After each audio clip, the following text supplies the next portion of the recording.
Good morning, monsters, and welcome to this week's episode of Monsters on the Edge here on the Untold Radio Network. We are at 101. That's right, guys. We are at 101 episodes of Monsters on the Edge. I want to thank you guys so much for tuning in and being with me for these past 100 weeks of Monsters on the Edge. It has been an absolute pleasure being your host here. We got more coming up. We're just getting started here. So looking forward to a couple weeks from now. Number 104 is the 2-year anniversary of Monsters on the Edge here on the Untold Radio Network. So look forward to that as well coming up. Guys, my 100th episode, like I said last week, I wanted it to be live for all you guys, but unfortunately my guest is over in India. And it is such a pleasure and honor to have him on the show. But with the data limits and streaming capabilities and stuff, he was a little worried that he would not be able to get cut off or have some technical issues throughout the show. So he wanted to make sure that it was pre-recorded. So with that being said, the full interview with my guest, Dijo Thomas, is 3 hours long. And it was recorded in several parts. So you'll see different changes and stuff throughout the show. But if you want to see the full episode, it will be released following this one on the Patreon, or not the Patreon, the membership, the YouTube membership for the Untold Radio Network here. If you want to be a part of that, here's how. Hey, Untold Radio Network fans. Want exclusive perks and to support our channel? Introducing our YouTube membership program with 3 amazing levels. Get loyalty badges that level up to different cryptids the longer you're a supporter. How cool is that? You'll also get access to custom Bigfoot emojis and priority in chat. Upgrade to Backstage Pass for exclusive wallpapers, photos, status updates, discounted books, and merchandise. Go all in with the producer level for everything mentioned plus member shoutouts. Ready for an enhanced experience? Join now, pick your membership level, and let's make this journey even more exciting together. So guys, you can check out the full 3-hour interview with Dijo over there. It will be released after this episode, so you guys can check that out. If you want to meet the team from Cryptids, Anomalies, and the Paranormal Society in person, we are going to be in Eau Claire, Wisconsin this coming weekend, finally, for the Midwest Metaparacon. It is going to be an amazing weekend with a lot of great people. Mike Ricksecker, Aaron Sager, Cody and Satori, Ronnie LeBlanc, Madam Adam, Jason Hawes, Sherry from Ghost Hunters are going to be there, myself, Adam Barry, Aaron Houdini is going to be there as well, and so many more. Check out the full list and get your tickets at MidwestMetaparacon.com. That's coming up this weekend, guys, in Eau Claire, Wisconsin. And then May 9th, 10th, and 11th, you can come out and visit us here in Appleton, Wisconsin at the Wisconsin Cryptids, Anomalies, and Paranormal Convention. It is a great 3-day event. Friday kicks it off with a VIP meet and greet dinner, as well as a Bigfoot expedition. Then Saturday, we have over 30 vendors for you to shop and peruse for all of your paranormal, cryptid, metaphysical, UFO needs. It's going to be an awesome event. It is going to have all of our speakers throughout the day, a psychic gallery reading by Angela Zabel that evening, and the premiere of my team's brand new documentary on Bigfoot in Wisconsin, The Hairy Man of Dairyland, Wisconsin's Bigfoot. Right here in the road, and it was right on the line, standing right there. Whatever it was breaking trees, breaking branches, and I've never heard that before. And from the basement door, I was like, Louie, I'm pretty sure there's a footprint out here. And that's when the rocks started coming out of this tree line. All I seen was hair. And it was like arched over right here. And then out of nowhere we hear this loud, like earth-shaking grunt. It rolled its shoulder and grabbed the ground and pulled itself towards my vehicle. And I heard a plunk, and I come over here, and that squash was laying about right there in the middle of my garden, you know.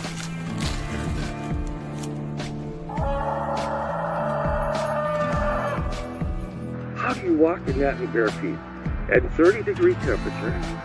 Did you see that? What was that? I saw something dark in the light from the right to the left. It was big. Could be the little different.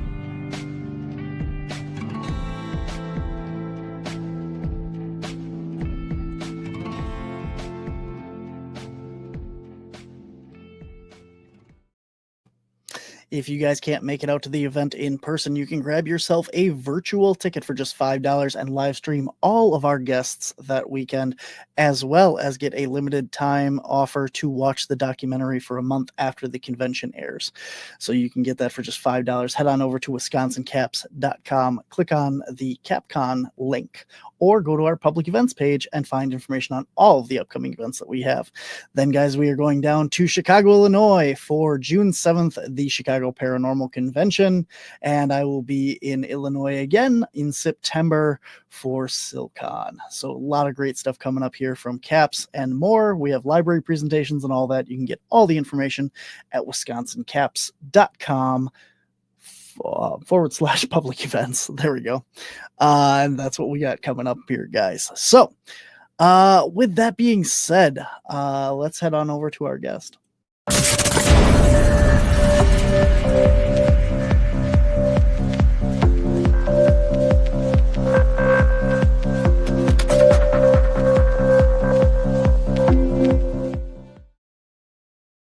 So once again, guys, this week our show is pre-recorded. My guest is from India, and they have a data limit and some streaming issues and stuff over there. So it is pre-recorded to make sure that you get the best quality episode possible from him. So my guest today is Dijo Thomas. He is a scientist and theoretical zoologist from South India. He grew up in Nigeria, and from his early days in college, he was interested in studying and protected the world around him. Using his method of F3B NSPM, he has been able to scientifically prove the existence of some novel species.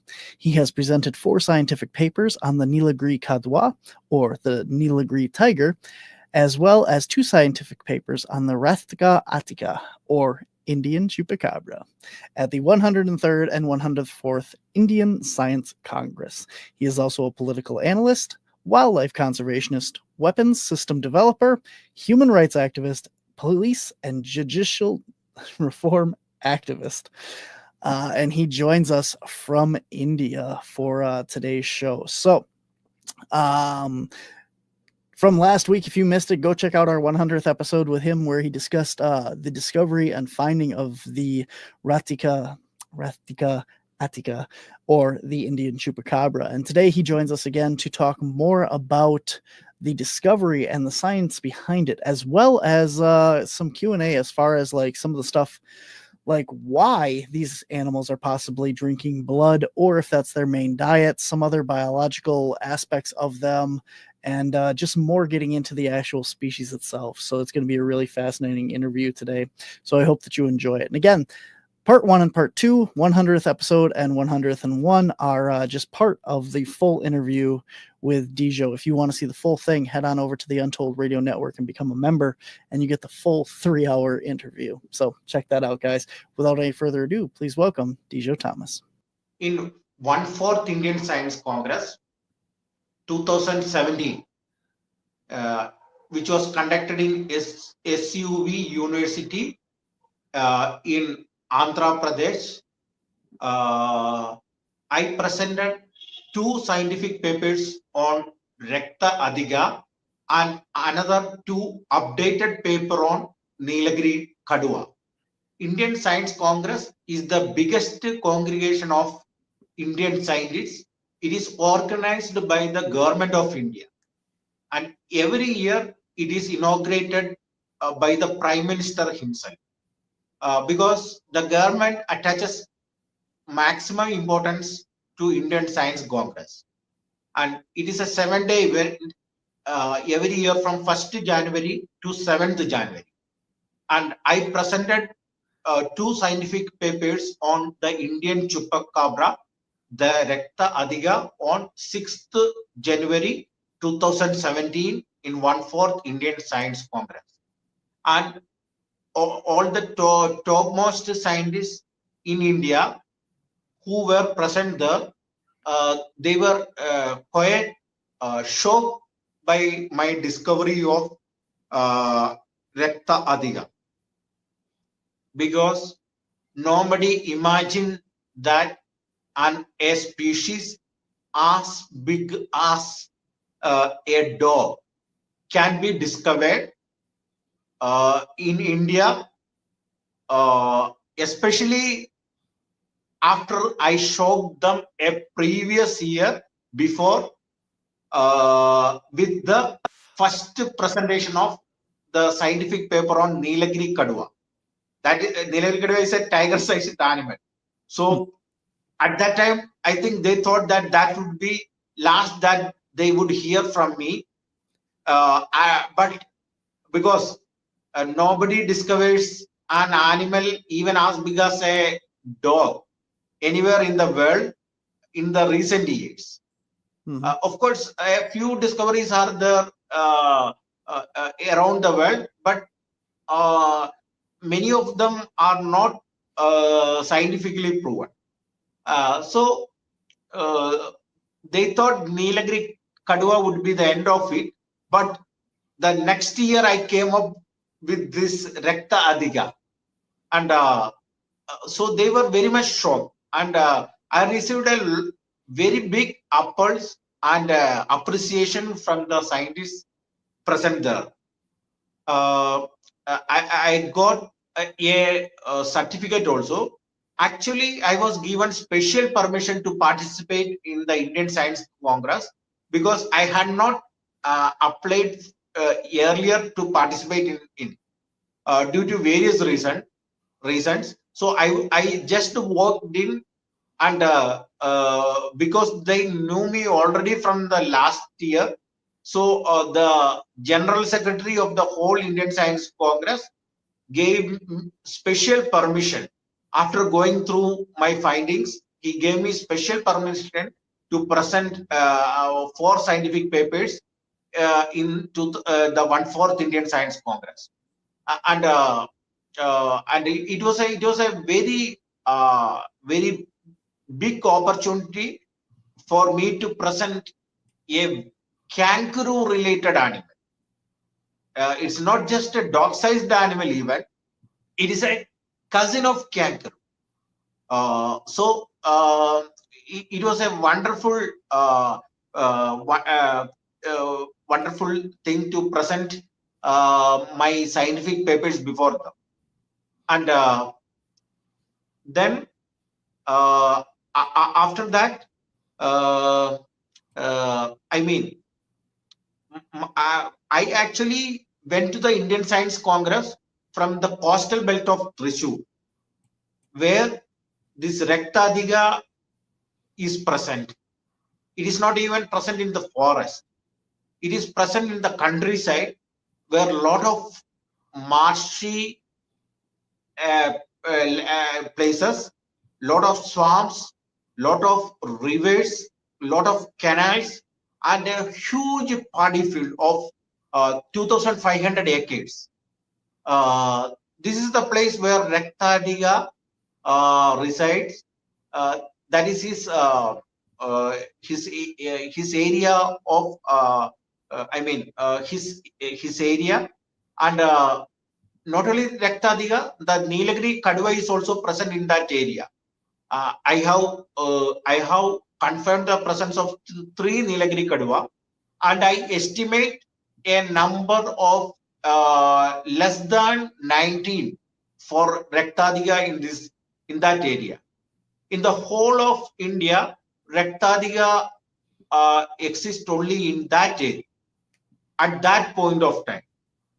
So even now, in the whole of South India, Raktha Athika is present only in the coastal belt of Thrissur district in Kerala state. Actually, it is present in 2 districts, and it occasionally goes to another districts too. And very rare sightings are also present for Raktha Athika in that area. And so for Indian Science Congress, I traveled directly from Thrissur to SV University, and after the Indian Science Congress, after a few months of research in Tamil Nadu, two months of research in Tamil Nadu, I again went back to the coastal belt of Thrissur district, because I was doing field research there on these 2 rarest species in the world, which I discovered. and also I was educating the local people on the importance of the conservation of these rare species. And a local club, youth club called the PYC. Though that club was supporting me a little in my research in that area. Because I was not getting government support, and I am still not getting government support. So I am doing this, my research activities, my conservation activities, from the support of the local people, wherever I do the research. That's how I am conducting my research right now. Now I think we can go on to the question answer session. I guess my first question, I guess, is you talk about these creatures being very kangaroo-like, and I'm wondering, do you think that they are a marsupial, or do they go back farther in the evolutionary timeline to a farther back ancestor? Correct. That's a very good question.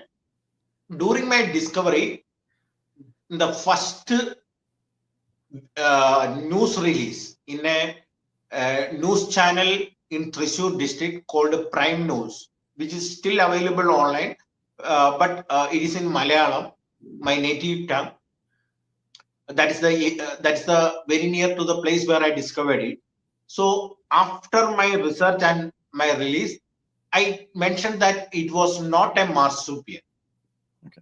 Raktha Athika was not a marsupial because I couldn't find an evidence of it being a marsupial. Then later on, a little bit changed my opinion on Raktha Athika. I mentioned that it could be 90% marsupial. Then again, after going a deeper study, right now, I am of the opinion that it may not be a marsupial, but whether Raktha Athika is a marsupial or not a marsupial, one thing is for sure.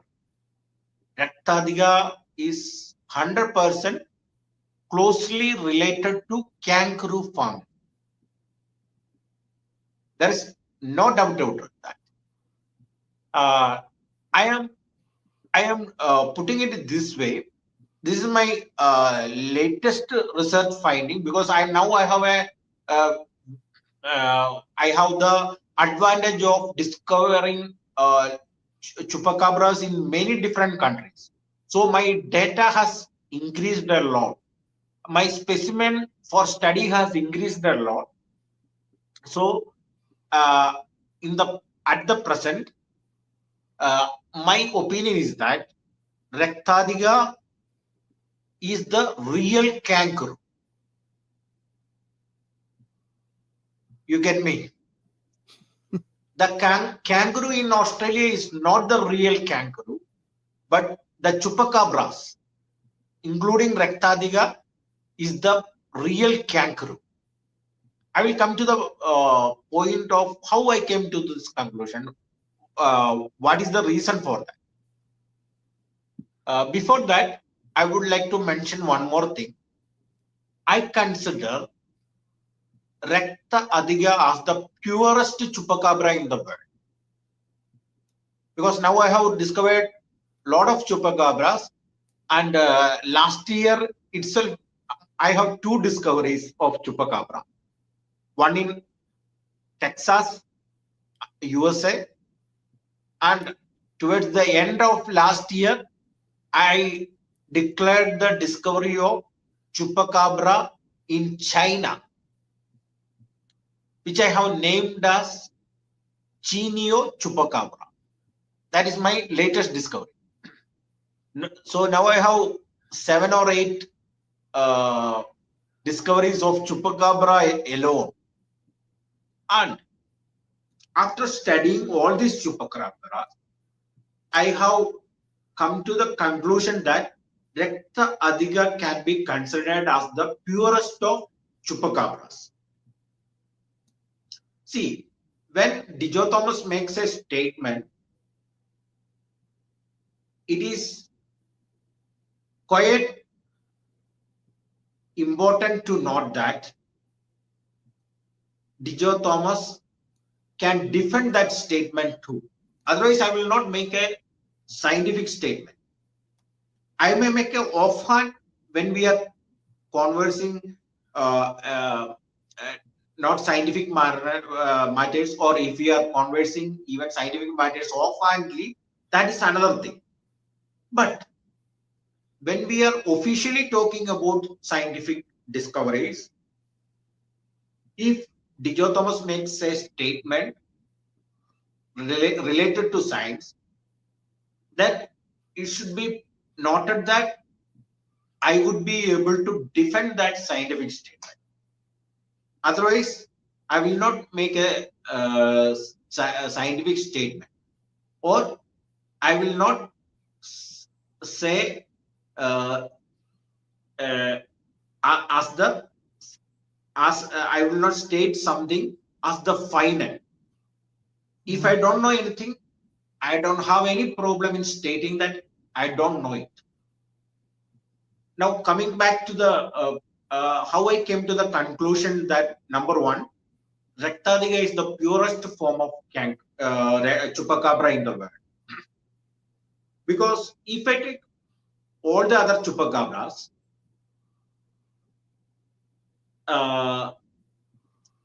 they are actually a deviation from Raktha Athika. And here I have to mention another thing. There are two types of Chupacabras, which I have already mentioned in my scientific papers on different Chupacabras. There are these kangaroo-like Chupacabra and dog-like Chupacabra.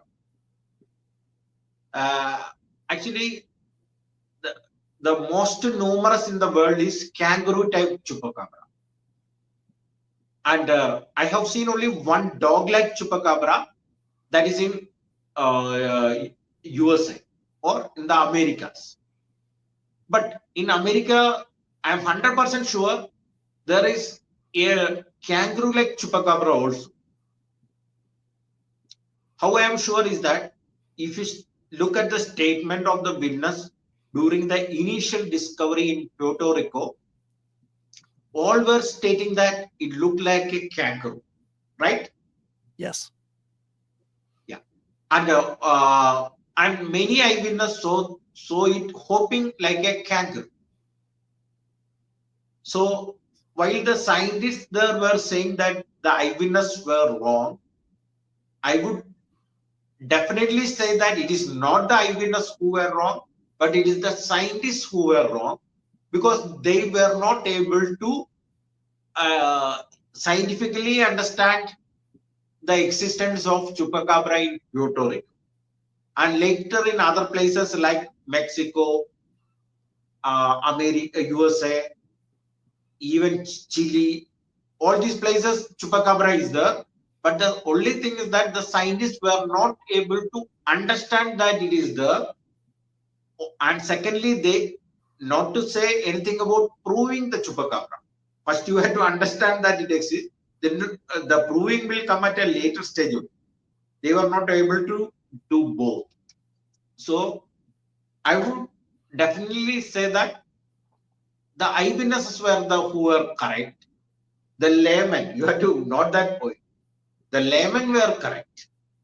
Yes. And and the great academics and the great scientists were wrong. And regarding American Chupacabra, I had a real picture of a Chupacabra in the wild, jumping like a kangaroo. Initially, I could have actually published that and say that this is a Chupacabra, but I didn't do. Initially, I went for the Phil's Canyon specimen. That is, I have named a specimen number 1. Now I have 4 or 5 specimen of American Chupacabra, and the 4th specimen, it's a in April 2024 only I declared the existence of, that is the discovery of American Chupacabra. I declared in April 2024, and 2 weeks back, that is in January 2025 only, I have published the real photo of a living Chupacabra in action in the wild. And you may be astonished to know that the Chupacabra is doing a bipedal action, is hopping on 2 legs on a tree branch. And when I published that, a lot of people came and were shocked to see the picture and my proving of that.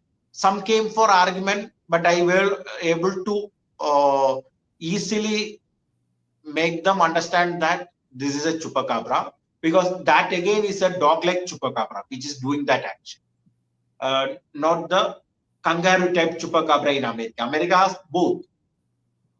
So that picture I released only 1 week back, just now. Have you seen that picture? Yeah, I have it up right now, actually. Pardon? I have it on the screen right now, actually. Yep. Okay, great. Actually, see, this picture may have been seen by all, but nobody, I think few may have connected it to Chupacabra, but they were not able to prove it. But the thing is that the people who took this photo, I think it was stated that it is from a trial camp. They never connected it to Chupacabra. That's why this picture went unnoticed mostly, because they published it as a unknown animal, and they didn't guess that it could be a Chupacabra. So when you Google search Chupacabra, this picture mostly won't come, or it will come very lower in the feed only. So as I was browsing for the live picture of Chupacabra, 2 pictures only I got. One is this one, and the next one I have not published it yet. That is the policeman's Chupacabra video. No, you may have already seen that, right?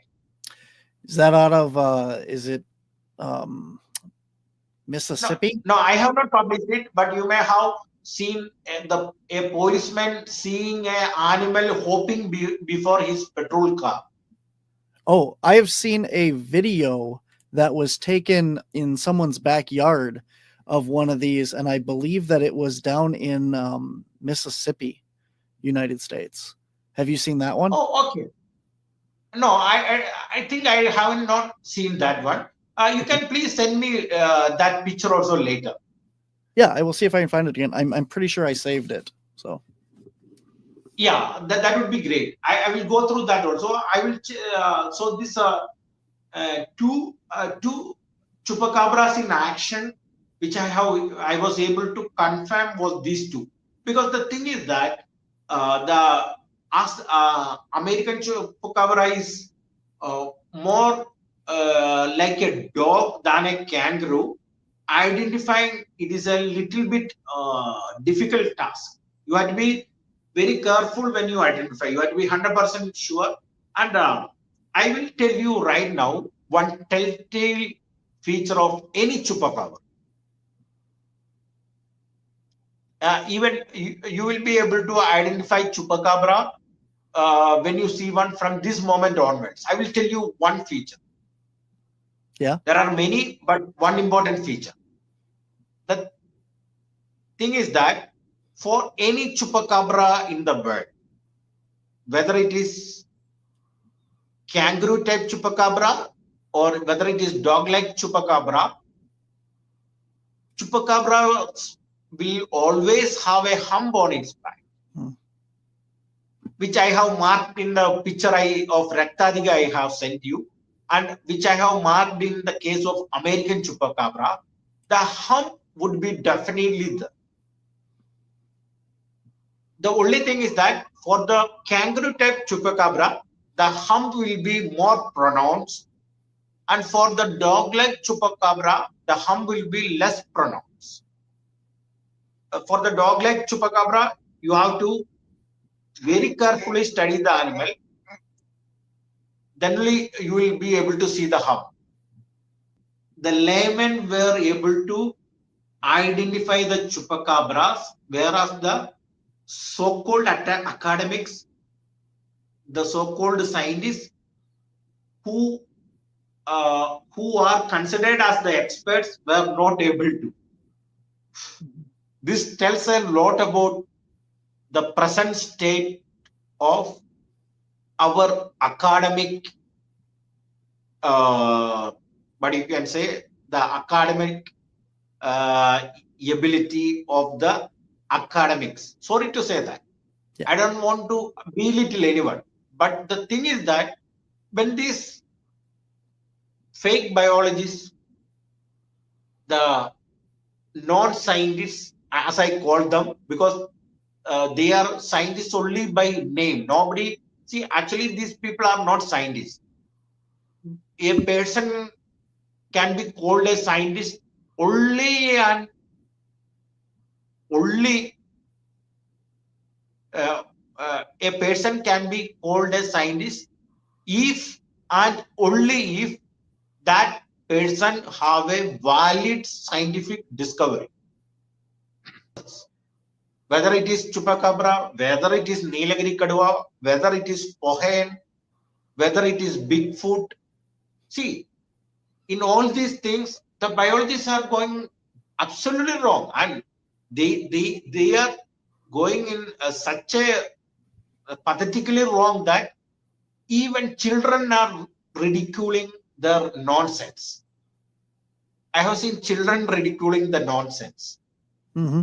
Directly in the field during my second discovery of Neelagiri Kaduva, as after my version came in the newspaper and the version of the so-called lecturer in the forest college veterinary forest college which comes under the veterinary university in Thrissur, Vellayani Veterinary University, the forest college, there is the topmost forest college in Kerala, and the lecturer there called P.O. Namir. He told such an absurd thing about Neelagiri Kaduva. What he said was that Neelagiri Kaduva, you have to remember, it is as big as tiger, and the pakmar size was 12 centimeter, which is as big as a lion's or tiger's pakmar. So he told that Neelagiri Kaduva, this P.O. Namir, I mean, told that he called a press conference and told that Neelagiri Kaduva is only a ordinary dog, which became as big as tiger just because it ate a lot of chicken waste. Which is such an absurd thing, such a big nonsense. And the thing is that the next day, while I was at that time, I was live tracking Neelagiri Kaduva in the villages of Kanyani in Thrissur district, where the Raktha Athika later I discovered.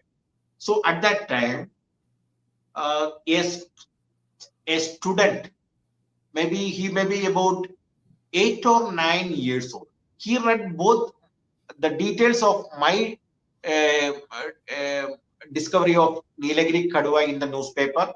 He saw the press conference details of this P.O. Namir in the newspaper.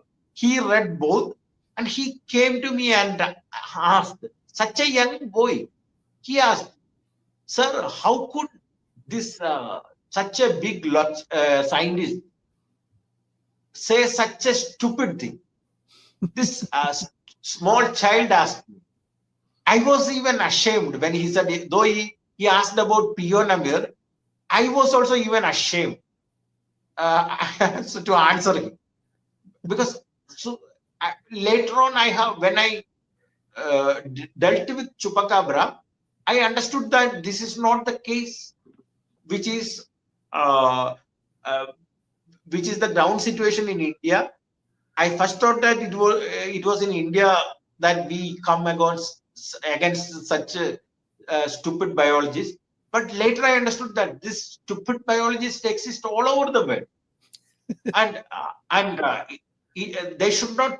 My humble request to these biologists is that they should not carry on this stupidity as a award or something to be proud of. Instead, they should sit down. They should think about their mistakes. Then they should change their attitude. Otherwise, it would be a grave mistake. It would be counterproductive for the conservation as well as research of rarest species in the world. Their present stupidity. Look at all the animals that we have discovered already, like the dinosaurs and different species of that they've named and cataloged and stuff. We don't have any DNA of those things, and they're all, named species and scientifically agreed upon. Correct. But that's a very important point what you say. And the thing is that what you said is a very valid point in the sense that these fake biologists and so-called fake scientists doesn't understand that already there are a lot of examples, like you said, of a species being accepted without DNA test. I have always wondered, whenever I have researchers of Bigfoot on and we talk about Gigantopithecus and how the possibility that Bigfoot is Gigantopithecus. Bigfoot is not recognized by modern science, yet with Gigantopithecus, all we have is a tooth and a jawbone. And here we have this saying, here's a picture of it, here's what it ate, here's everything that we know that exists, all based on a tooth and a jawbone. Including, they draw even the correct picture, so to say. Yes. They do all that. Absolutely, you have made a very big important point, because if a person is able to prove a new species scientifically, then that would be enough. And when I say scientifically, it doesn't mean by DNA test alone.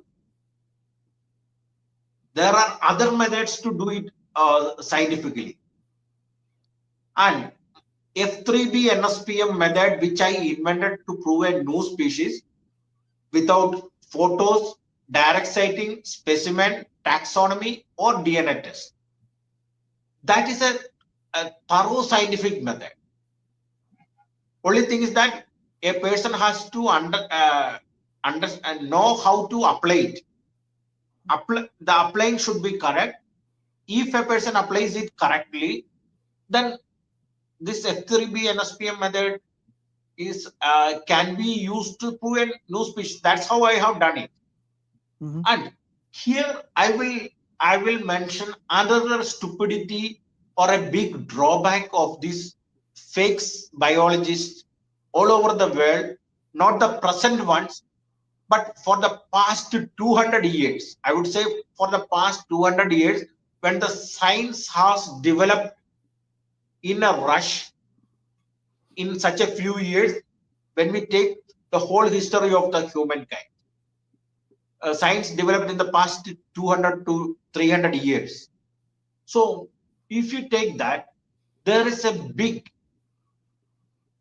blunder and drawback from the biologists and the scientists, top scientists, I would say. And that blunder which I mentioned is this.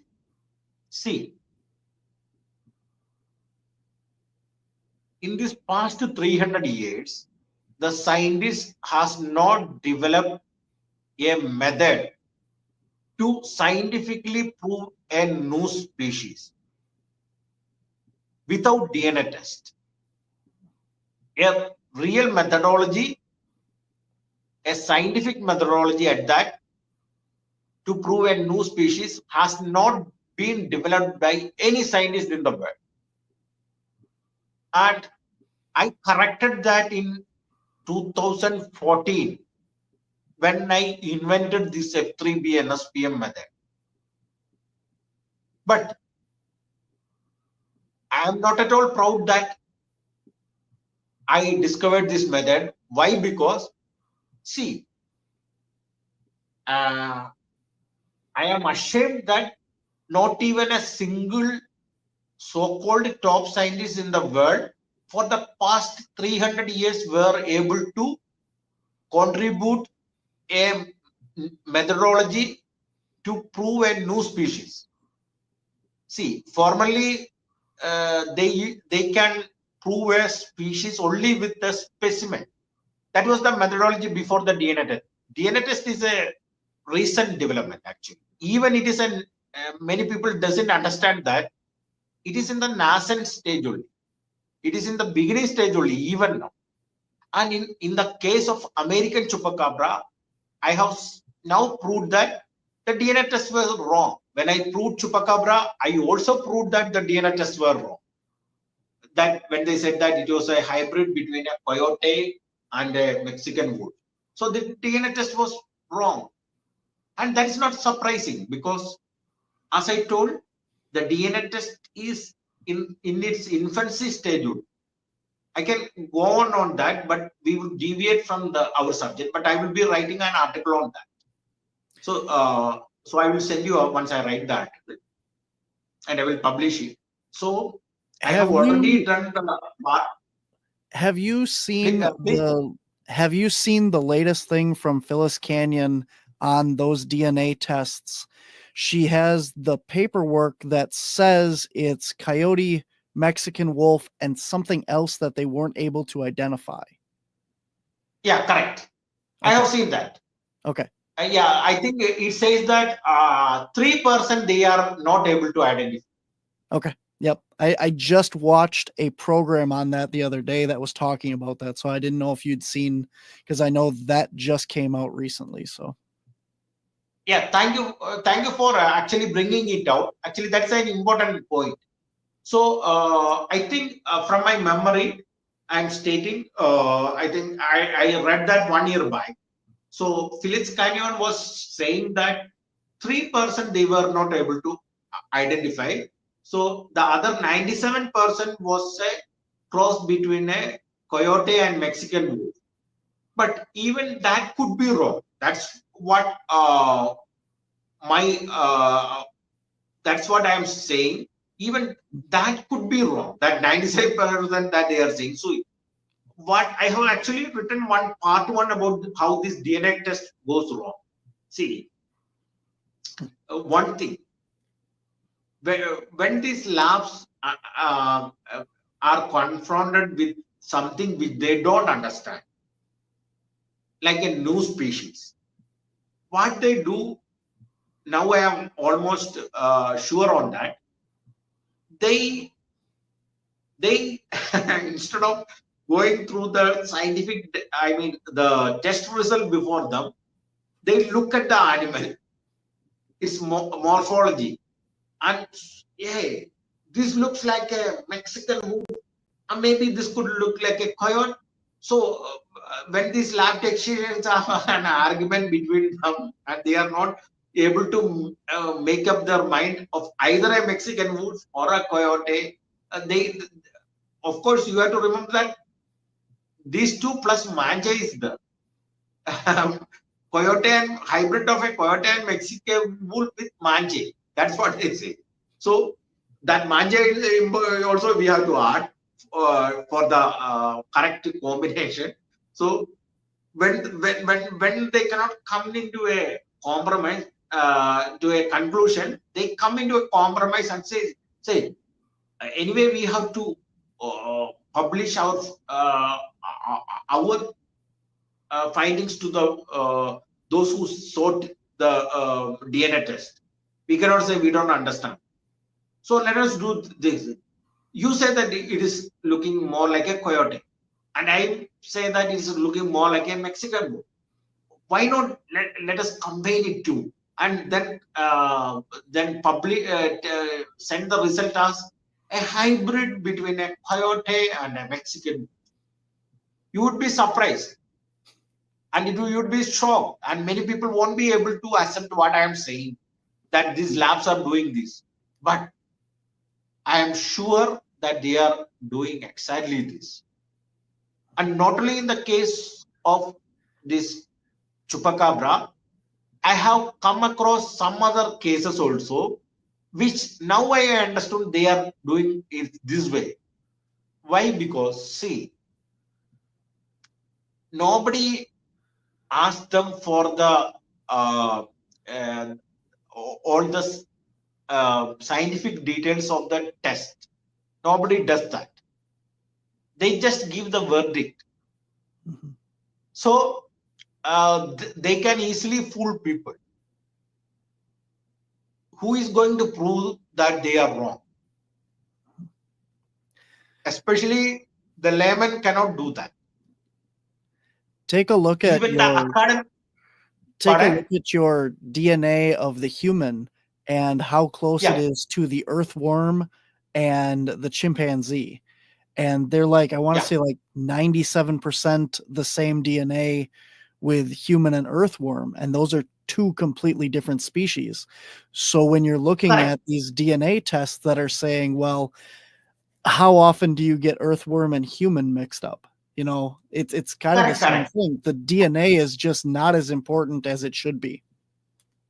Yeah. Suppose this you have told a very important point. Actually, this point would be there in my second part of the article, which I am writing about DNA test. See, the thing is that you have to look it from this side. See, suppose these labs forget that they are humans. Suppose these people, they doesn't know the DNA sequencing of humans. Suppose, let us hypothetically say that they doesn't know, and suppose they are given two samples. One is chimpanzee sample, which they already know, and somebody gives them the DNA of a human, which they don't know, and tell these lab to identify these two.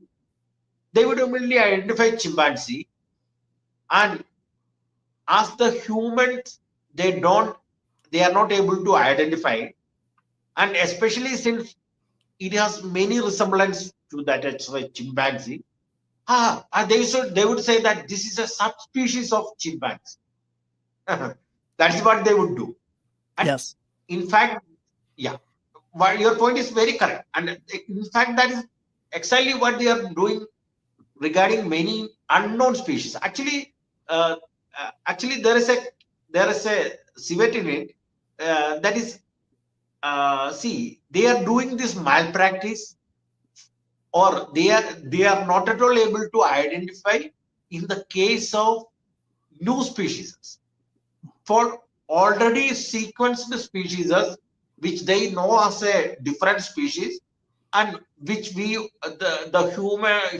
has known as a different species. Say for elephant. For elephant, they will not make a mistake, because they first, even before they do the DNA test, this is how you have to read it. You have to read it from the back, not from the front. If you try to understand it from the front to back, you would go wrong. You have to understand it from the back to front. Then you will understand it. I will show you how. If suppose they are doing the DNA sequencing of an elephant, say for the first time, let us take. See, they already know that elephant is a unique species, right?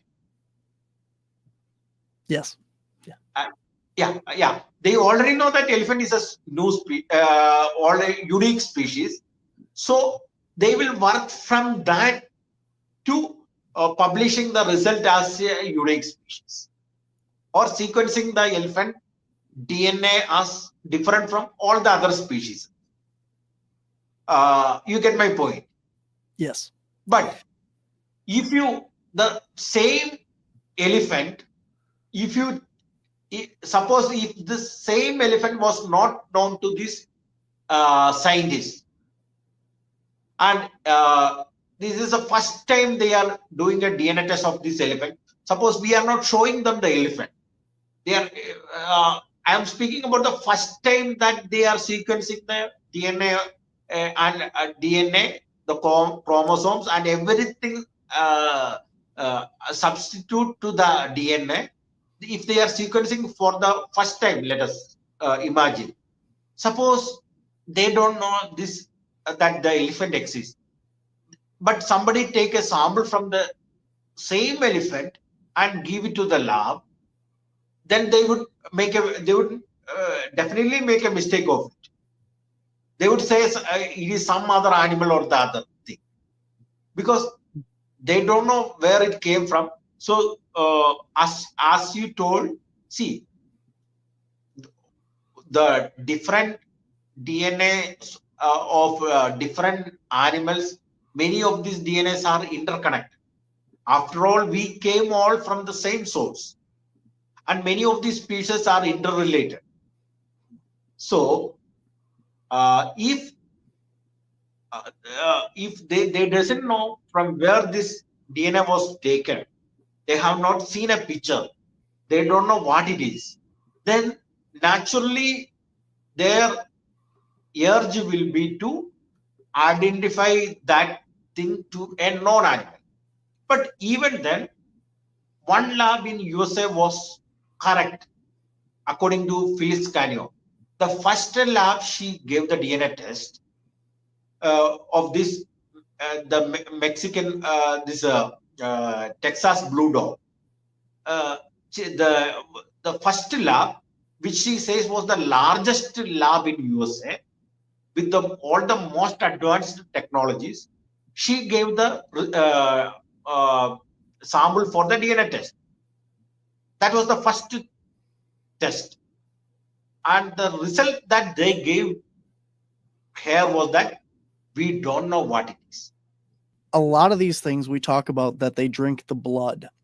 So do you think this as an animal sustains itself solely on blood, like a vampire bat or a mosquito, or do you think that has some sort of mineral deficiency where it's trying to get something out of the blood? What are your thoughts on why it consumes that?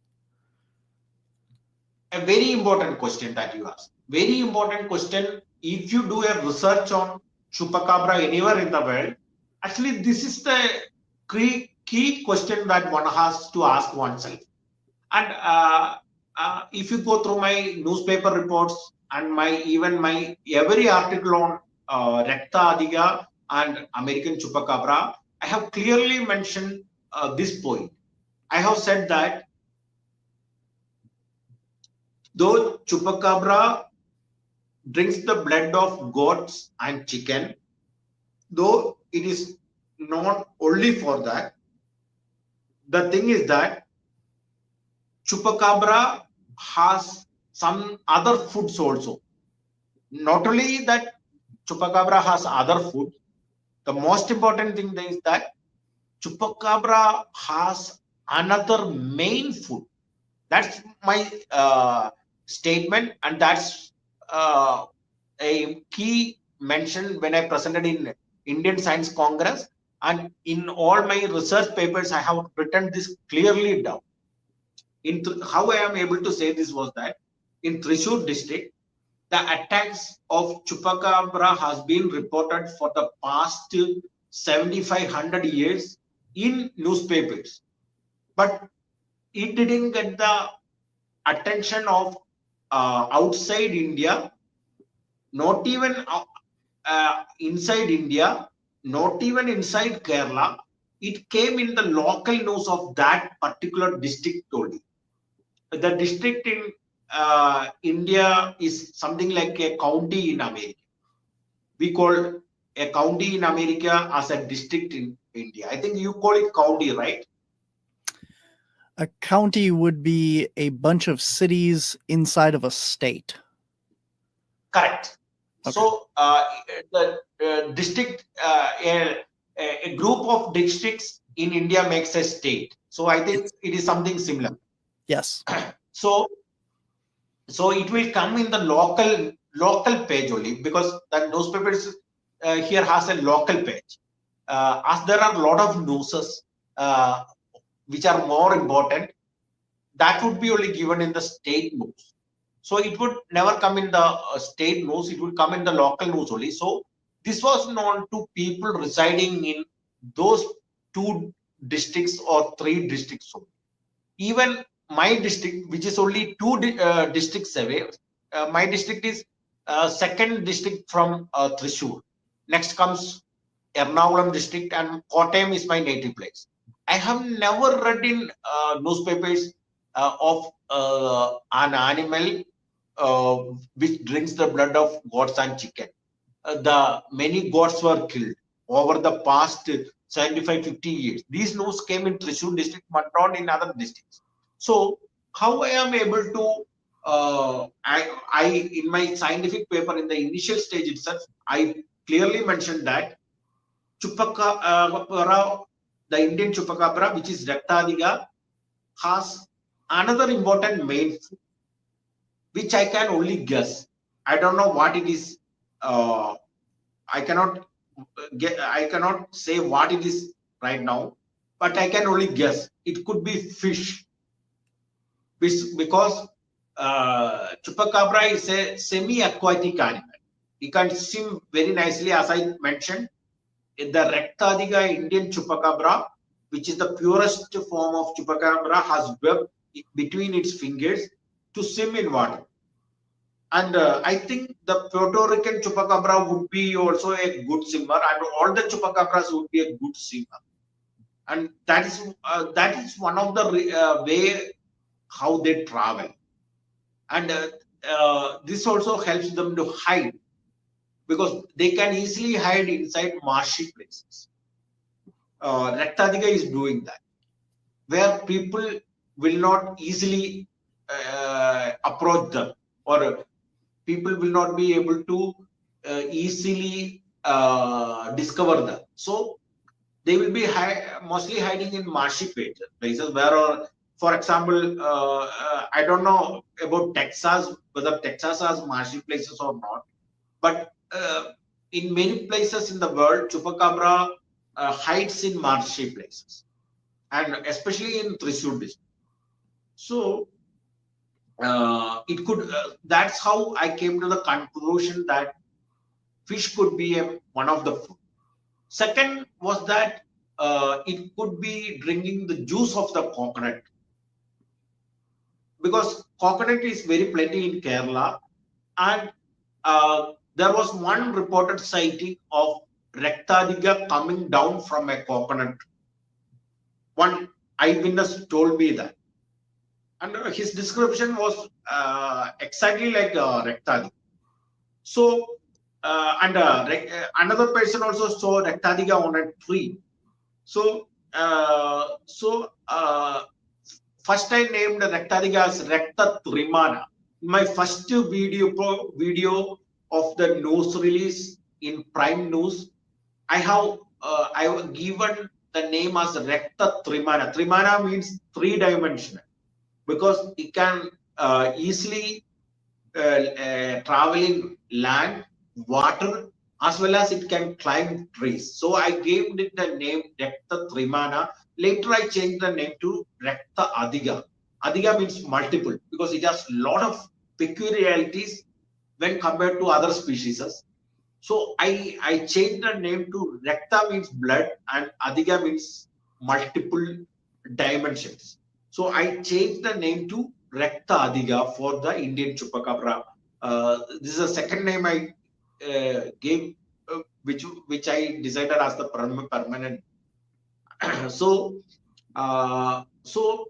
fish and coconut. It's in my articles. You can read that. I mentioned these two as two possible alternative food, and anyway, the drinking, I can say with surety that drinking of the blood of goat and chicken is not the primary source of food for chupacabras anywhere in the world. How I can say this that, see, even though the chupacabra attacks has been reported for past 75-100 years in Thrissur and Malappuram districts of Kerala, these reports come very intermittently. Say in a month, there would be one report, or the maximum there would be 2 reports, or sometimes there would be an attack of a chupacabra for 1 or 2 months. Then after that, it would be silent for another 2 or 3 months. Then again, the report would be there.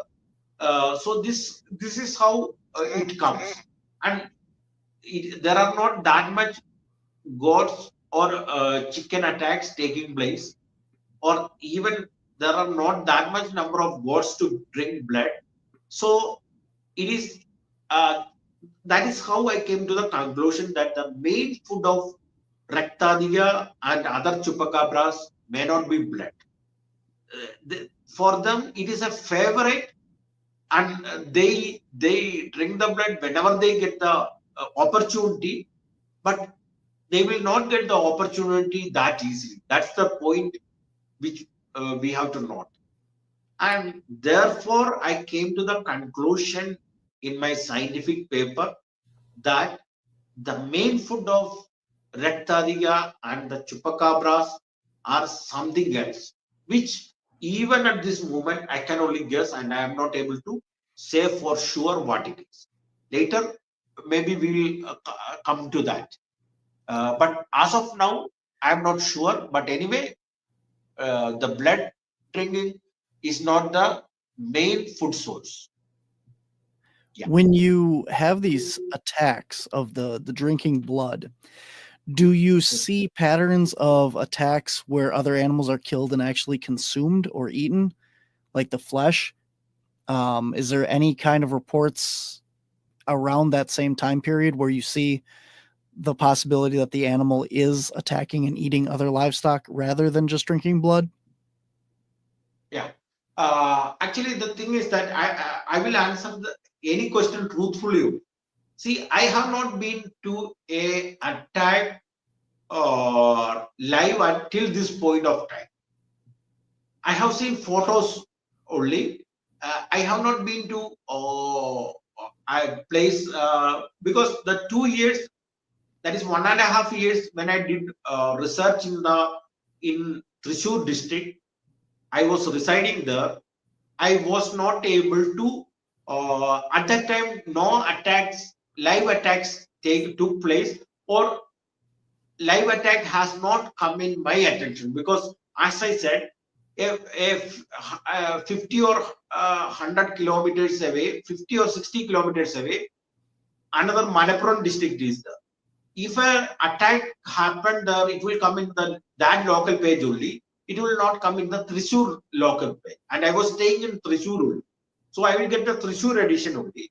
And the second thing is that even if it may not be reported in all the papers, only because they give less importance for an animal attack, because lot of other issues related to human beings, including accidents, murder, attacks, all these are there. So they won't get the space in the newspaper. So another thing is that not all newspaper will give the report. Third is that even if the newspaper gives report, it may not come to my attention, because I may not get time to read the whole newspaper. So when I stayed there, there was no live attack of Raktha Athika other than obtaining of Raktha Athika in the cage. How I will point out how the attacks won't be reported in the media. Actually, this Raktha Athika was reported only after Raktha Athika was trapped in a cage in June 2016 in Pavaret. Before that, this the Raktha Athika has been that is a juvenile Raktha Athika. The picture that I sent you, that is actually juvenile, not fully grown. fully grown would be as big as a dog. This was much smaller. So this juvenile Raktha Athika, it was catching chicken for 1 week, and that's how they put the cage, because they thought it could be a palm civet.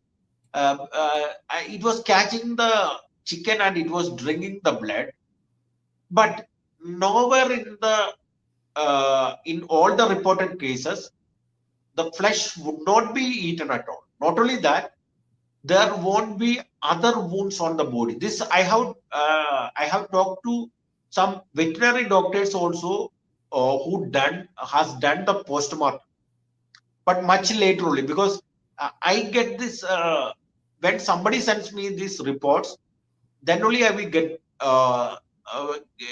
the report. And sometimes most of the time I am working outside Kerala, in Tamil Nadu, Karnataka, and now I am in for the past 1.5 years, almost 2 years now. I am in Delhi, the capital city, far away from my research area. So if and when somebody sends me this report, because now people all over Kerala know that I have discovered these animals. I am totally into the research of these animals. So whenever the attack of Neelagiri Kaduva or Raktha Athika take place, they would some or the other would send me the report. Not always, but many times. That's how I came to know the attacks of Neelagiri Kaduva and Raktha Athika in villages. And to answer your question, I can say without any doubt that there will be 2 holes on the neck of the prey. Sometimes 3 holes are also reported. I think that may be the shifting of the bite, because Raktha Athika would be going, and the veterinary doctor whom I talked to, he told that it goes for the jugular vein. Actually, my subject is not even biology, though my discoveries are in biology. My background is physics, and that too I am a physics dropout. So I have not studied in my college till 10th standard. I have studied biology, but in my college my main was physics and some were mathematics and statistics. So I am not a expert on anatomy, but the thing is that the veterinary doctor told me that Raktha Athika would go for the jugular vein, and he confirmed to me that the blood has been drained from the body, and all the reports. I can send you some media reports, latest media reports which I have, because before it is difficult to get the older media reports, because the newspapers won't take effort to give you all the search, because they have to search for it. Then their library would be there in the, but they will not take any effort to assist a researcher for the old media reports. But recently, a few reports have come. I was fortunate able to get it. I have even published in my blog, and recently in Facebook also I have published. In my account, if you go, you can see I have translated it into English using Google Translate, and I have published. And all these reports, the blood would be drained, 100% the flesh would not be eaten. And in that area, Neelagiri Kaduva also catches occasionally goats. Neelagiri Kaduva's main prey are not goats, are dogs. So, but once in a blue moon, they would catch a goat. If Neelagiri Kaduva catches a dog, it is very easy to understand. Neelagiri Kaduva will go for the stomach wound. It will first eat the internal parts. So Neelagiri Kaduva would go for the intestines first. Then it will go into the flesh. And Neelagiri Kaduva, like a hyena, would eat even the bones and even the skin also. You would get only the skull. But in the case of Raktha Athika, the flesh would not be touched, and not only that, there won't be any wound on the body. And in one or two cases, there was a small wound on the body, but the flesh was not eaten. It is a peripheral wound, which may have happened when it struggled with the goat. Maybe the catching, in order to subdue it and to get the bite on the throat. Maybe if the goat struggled, there would be a wound, right? So that wound also was a scratch wound. It is a scratch wound, not a deep wound for eating the flesh. It was a scratch wound on the peripherally on the skin. That was reported in one or two cases, but even in other cases, even that wouldn't be there. Only 2 bite marks, and in a few cases, it was reported 3 bite marks on the neck. So 100% we can confirm that Raktha Athika would drink the blood only and wouldn't eat flesh at all. Not even a single case like that. Right. That's fascinating, man. We are going on 3 hours right now, man. Oh, great. My God. Yeah. I didn't know that it took that much time. The first, and it was really wonderful to talking with you.